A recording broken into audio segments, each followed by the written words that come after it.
მოგესალმებით, ეთერშია გურიის ახალიაბები. სტუდიაში თქვენთვის ნინო ვაშალომიძე მუშაობს. გუშინ ოზურგეთის მერვე მოწვევის საკრებულოს ხდომა პირველად გაიმართა. საკრებულოს თავმჯდომარე კი ზედიზედ მეოთხედ დავით დარჩია გახდა. ოზურგეთის ახლად არჩეული საკრებულოს პირველი ხდომა ოზურგეთის ნომერ მე-60 საოლქო საარჩევნო კომისიის თავმჯდომარის ბერდია ლომიძის მოხსენებით გაიხსნა. საარჩევნო კომისიის თავმჯდომარემ საკრებულოს წევრებს 2025 წლის 4 ოქტომბრის ადგილობრივი თვითმმართველობის არჩევნების ერთიანი ოქმი წარუდგინა და არჩევნების შედეგების დოკუმენტაცია ახლად არჩეული საკრებულოს უხუცეს წევრს ნუგზარ ურუშაძეს გადასცა. სხდომაზე დროებითი სამანდატო კომისიის ფორმირების შემდეგ უმრავლესობის წარდგენით საკრებულოს თავმჯდომარის თანამდებობაზე უკვე მეოთხედ დავით დარჩიას კანდიდატურა დასახელდა, რის შემდეგაც ფარული კენჭისყრით საკრებულოს წევრებმა ახალი მოწვევის საკრებულოს თავმჯდომარედ 53 ხმით დავით დარჩია აირჩიეს. საკრებულოს ახლად არჩეულმა თავმჯდომარემ მოსახლეობას წარმომადგენლობითი ორგანოს წევრებსა და აღმასრულებელ ხელისუფლებას მადლობა გადაუხადა ნდობისა და მხარდაჭერისთვის და მათაც წარმატებული საქმიანობა უსურვა. ჩვენ ვიდევით მოსახლეობას, რომ მაქსიმუმს გავაკეთებთ მერია საკრებულო ერთად, რომ ყველა ჩვენ ნავიჯი მათ ინტერესებზე იყოს გაფრინდი და მათი საჭიროებები იყოს გათვალისწინებული. გუშინდელ კენჭისყრაში მონაწილეობაზე ვარითქვეს ოპოზიციური პარტიების წარმომადგენლებმა გიორგი სირაძემ და ვლადიმერ ქვილორიამ, რომლებიც გახარია საქართველოსთვის და ლელო ძლიერი საქართველოსთვის წარმომადგენლები არიან. მიუხედავად კენჭისყრაში არ მონაწილეობისა, როგორც ქვილორია ამბობს, ის უმრავლესობასთან კონსტრუქციულ თანამშრომლობასა და მუშაობას აპირებს. შევიკრიბეთ დღეს, აირჩა ხელმძღვანელობა, ვინდოდა დღეს დაგვეყენებინა საკითხი, მაგრამ შემდეგ საკრებულოს ხდომაზე იქნება დაყენებული კორუფციასთან მებრძოლი სამუშაო ჯგუფის შექმნაზე. რას გადაწყვიტავენ? დღეს დავწერე განცხადება, რომ აგრარულ კომისიაში და ინფრასტრუქტურის კომისიაში ვითანამშრომლო მათთან ერთად. მხოლოდ და მხოლოდ საქმიანი ურთიერთობა იქნება ჩვენ შორის, იქნება კრიტიკაც, ასე რომ იავარდით მოფენილი არ ექნებათ მომდევნო 4 წელი. გაგრძელდება ჩვეულებრივად, ძირითადად იქნება საქმეზე ორიენტირებული. შევეცდებით, რაც მოთხოვნები იყო ამ მორჩევლებისაგან, ჩვენი პარტიის წევრებისაგან, ოზურგეთის მოსახლეობისაგან შევასრულოთ ყოველივე დანაპირები. გუშინვე დავით დარჩიას წარდგინებით და უმრავლესობის გადაწყვეტილებით საკრებულოს თავმჯდომარის პირველი მოადგილის თანამდებობა დავით კიკვაძემ დაიკავა. ასევე მოადგილეები გახდნენ პაატა კიღურაძე და ტარიელ აროშიძე. ეს უკანასკნელი უკვე მეორედ. საკრებულოში დარეგისტრირდა 2 ფრაქცია და დამტკიცდა საკრებულოს კომისიები. აირჩა მათი თავმჯდომარეები. ადგილობრივი თვითმმართველობის არჩევნების შემდეგ უკვე დაკომპლექტდა გურიის რეგიონის მუნიციპალიტეტის აღმასრულებელი ორგანოები. ოზურგეთის მუნიციპალიტეტის მერის პაატა კუნჭულიას პირველი მოადგილე ბექა ჩხიკვიშვილი იქნება. მერს ასევე ეყოლება კიდევ 2 მოადგილე ჯანდაცვისა და სოციალურ დარგში სოფო რამიშვილი, ხოლო ინფრასტრუქტურის მიმართულებით გურამ გოლიაძე. რაც შეეხება ჩოხატაურს, აქ მუნიციპალიტეტის მერის მინდია ჟღერიას პირველი მოადგილე ბიზინე ცინცაძე, ხოლო მოადგილე ლევან ჩხიკვაძე იქნება. ლანჩხუთის მუნიციპალიტეტში მერს ალეკო სარიშულს პირველ მოადგილედ ეკატერინე გუჯაბიძე, ხოლო მოადგილედ თორდიკე ტიკაძე ეყოლება. საქართველოს მთავრობა ქვეყნის განვითარების 10 წლიან სტრატეგიაზე მუშაობას იწყებს. აღნიშნულთან დაკავშირებით დღეს მთავრობის სხდომაზე ისაუბრეს. პრემიერ-მინისტრმა კობახიძემ სხდომაზე აქცენტი გააკეთა კორუფციასთან ბრძოლაზე, პრივატიზების ახალ მოდელზე, ელექტრონული შესყიდვების მოდულზე, რომელიც დაინტერესებულ პირებისთვის ხელმისაწვდომს გახდის ინფორმაციას, რითაც დაზღვეული იქნება კორუფციული რისკები. კობახიძემ ასევე ისაუბრა ქვეყნის ეკონომიკურ მდგომარეობაზე.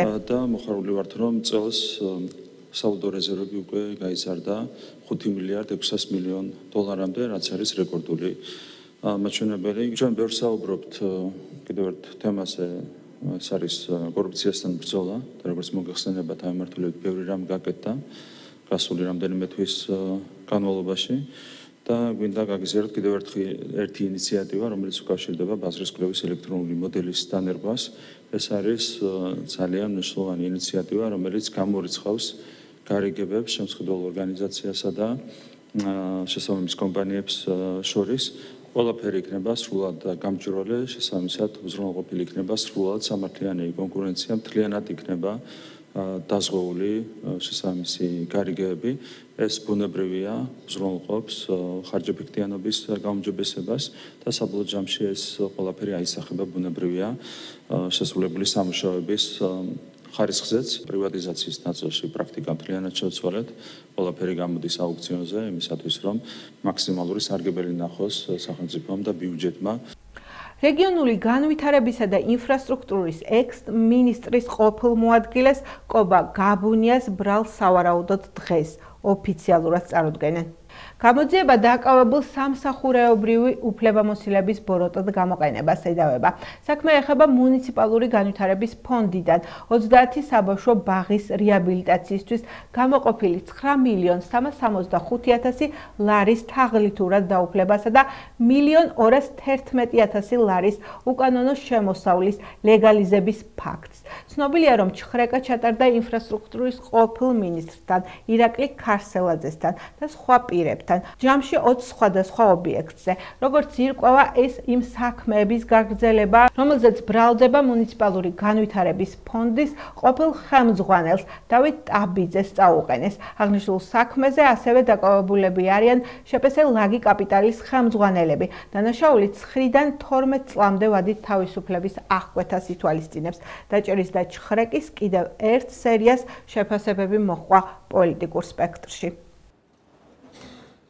214 მიმდინარე პროექტიდან 161 რომ პრობლემურია და ამ პროექტების ჯამური ღირებულება რომ 1 მილიარდ ლარს აღემატება.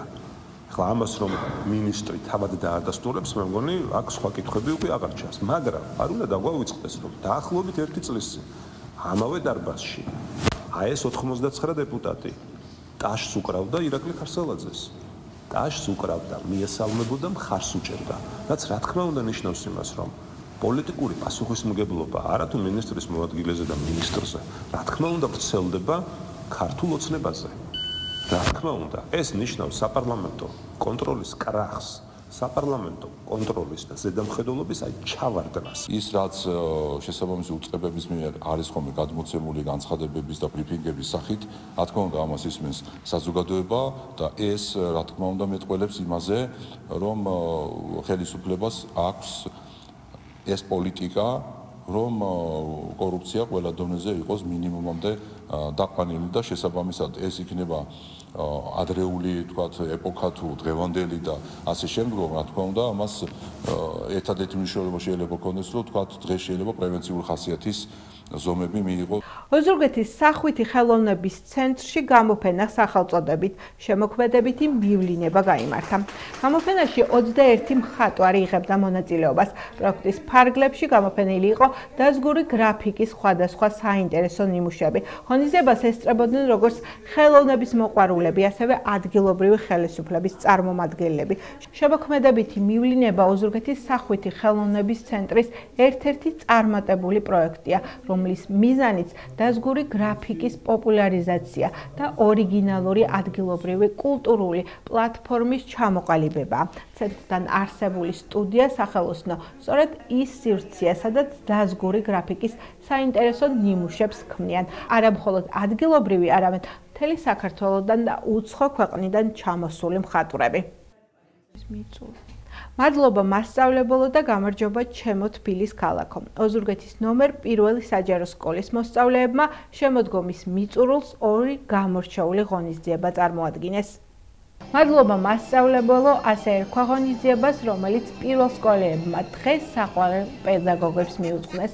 ხერული სიმღერები და ტრადიციული ქართული ცეკვებით დილიდან სასიამოვნო განწყობა შექმნეს პატარებმა თუ უფროსკლასელებმა. ღონისძიების კულმინაცია წითელ ხალიჩაზე მომავალი მასწავლებელი იყო, რომელიც მოსწავლეებმა აპლოდისმენტებით, დირექციამ კი მადლობის სიგელი დააჯილდოვა. ასევე შთამბეჭდავი და აკადემიური დღე მიუძღვნეს პირველსკოლელებმა დედაქალაქს. მოსწავლეებმა ძველი თბილისი მუსიკის ცეკვის, ლექსებისა და თემატური სამოსის საშუალებით გააცოცხლეს. ხონიძეების თბილი, მრავალფეროვანი და სტუმართმოყვარე გარემო და განწყობა შექმნეს, რომელიც ჩვენს დედაქალაქს ყოველთვის ახლავს. ხონიძეების ავტორი და ინიციატორი მუსიკის პედაგოგი ვარდო ჯინჯარაძე იყო. სასკოლო სპორტული ოლიმპიადა გრძელდება. ამჯერად სპორტული ოლიმპიადის ფარგლებში ოზურგეთის საჯარო სკოლებს შორის შეჯიბრი მინი ფეხბურთში გაიმართა. მინი ფეხბურთი მუნიციპალიტეტის პირველობა დაძაბულად და საინტერესოდ წარიმართა. ჩემპიონი ამ დაძაბულ თამაში მეოთხე საჯარო სკოლა გახდა. მეორე ადგილი კი დაბა ნასაკირელის საჯარო სკოლას ერგო. დღეს ჩატარდა სასკოლო სპორტული ოლიმპიადის ფინალური შეხვედრა ოზურგეთის ნომერ 4 საჯარო სკოლასა და ნასაკირალის საჯარო სკოლას შორის. გამარჯვებული პელლების სერიაში გამოვლინდა და გაიმარჯვა მე-4 საჯარო სკოლას, რომელსაც უსურვებ წარმატებას და იმედოვნებ, რომ გურიის ჩემპიონატში დაიკავებენ პირველ ადგილს. ეს გახდა ჩემ ხალთ არსებული ბოლო ინფორმაცია. მე მომავალ შეხვედრამდე გემშვიდობებით, კარგად ბრძანდებოდეთ.